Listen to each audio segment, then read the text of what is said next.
തെരഞ്ഞെടുപ്പ് പ്രചാരണത്തിനായി പ്രധാനമന്ത്രി നരേന്ദ്രമോദി വീണ്ടും കേരളത്തിൽ.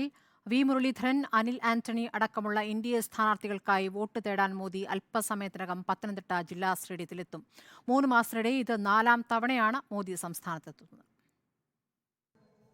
പൊതുതെരഞ്ഞെടുപ്പിന് അരങ്ങൊരുങ്ങിയതോടെ പ്രധാനമന്ത്രി നരേന്ദ്രമോദിയെ ഇറക്കി ദക്ഷിണേന്ത്യയിൽ മുന്നേറ്റമുണ്ടാക്കാനാണ് ബിജെപിയുടെ ശ്രമം. പത്തനംതിട്ടയിലാണ് ആദ്യ പരിപാടി. സെൻട്രൽ സ്റ്റേഡിയത്തിലെ എൻഡിഎ പൊതുസമ്മേളനത്തിൽ അല്പസമയത്തിനകം മോദി എത്തിച്ചേരും. അനിൽ ആന്റണിക്ക് വോട്ടഭ്യർത്ഥിക്കാനാണ് മോദി എത്തുന്നത്. ആറ്റിങ്ങൽ സ്ഥാനാർത്ഥി വി മുരളീധരൻ, ആലപ്പുഴ സ്ഥാനാർത്ഥി ശോഭാ സുരേന്ദ്രൻ, ബിജെപി സംസ്ഥാന അധ്യക്ഷൻ കെ സുരേന്ദ്രൻ, പത്മജ വേണുഗോപാൽ എന്നിവരും പൊതുസമ്മേളനത്തിൽ പങ്കെടുക്കും. ക്രൈസ്തവ വോട്ടുകൾ ലക്ഷ്യമിട്ടാണ് പത്തനംതിട്ടയിലേക്ക് മോദി എത്തുന്നത്.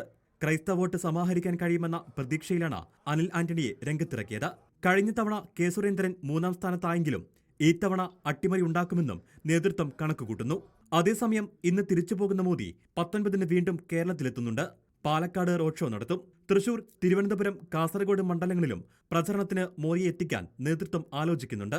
മോദി പ്രഭാവത്തിൽ ദക്ഷിണേന്ത്യയിൽ മുന്നേറ്റമുണ്ടാക്കാൻ കഴിയുമെന്നാണ് ബിജെപി ദേശീയ നേതൃത്വത്തിന്റെ പ്രതീക്ഷ.